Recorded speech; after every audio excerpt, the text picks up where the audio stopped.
all over the world, and we've discovered that many of them prefer to get away from the big cities to do what they do best. Quiet San Luis Obispo, nestled in the countryside between Los Angeles and San Francisco in the United States, is the home of Oddworld inhabitants, the makers of Abe's Odyssey. We took a glimpse at the game in an earlier show, but now it's time for a closer look. Abe's Odyssey ignores the industry's current obsession with real-time 3D graphics and instead goes for the most expressive 2D design and animation we've ever seen. Controlling Abe's running, jumping, rolling and even sneaking is a real pleasure. Such attention to detail comes from animators who've grown tired of working on film effects that are gone in the blink of an eye, or adverts that try too hard to grab our attention. You've always got something new. There's characters you don't even see until you hit the last part of the game, period. And that makes it a lot more dynamic than something where you simply got to sell a product, bam, bam, bam, in 30 seconds, and in some cases 15 seconds.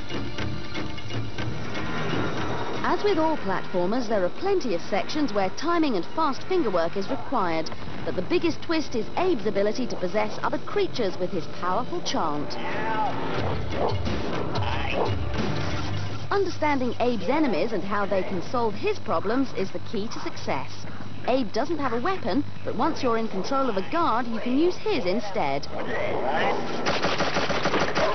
However, being bad isn't the only way to continue on your quest. Hello. Yes, Abe often needs to get himself out of dangerous situations or solve problems with a few well-chosen words and whistles. Okay. It shows you that the guy that you're helping is helping other guys. They're reacting to what he's saying, and it makes the whole experience feel much more alive. Okay. You know, it makes them feel much more real than if you were just bouncing on their head or shooting them or something. Seamless animated transitions link levels and sections within levels, and these give you the feeling of being in a massive environment. They also unravel the dark history of Oddworld and the heroic part Abe must play. Even with their years of 3D visual effects experience, however, achieving an organic look wasn't easy. You're not dealing with a physical thing. You're dealing with a bunch of dials and a bunch of numbers which don't mean much until you test them and see what they do. You couldn't get your desired result in one pass. You had to sometimes add 3 or 4 different layers of textures to a surface to get the quality that we wanted. Many games strive for image quality because their goal is to impress. Abe's Odyssey certainly impresses, but it's all to serve better characterization and make gameplay more immersive.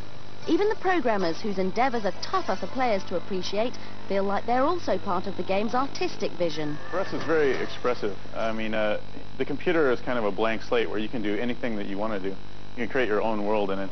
And we choose to create really strange, really bizarre worlds, and that's the kind of payoff that we get out of it. Whether it's avoiding rocks, bouncing from one location to another, or taking a ride on an elam, this is the title that teaches you the basics before hitting you with the hard stuff. It's intelligent, funny at times, and it's made by a group of people who reckon the film world has more to bring to games than just great graphics. What does everyone really care about? A story and characters and events that you can identify with. So we were convinced that as long as we kept the gameplay as our #1 goal, we could make games for adults that kids were going to love. And who knows, they may have done it. You need to look within if you want to be free.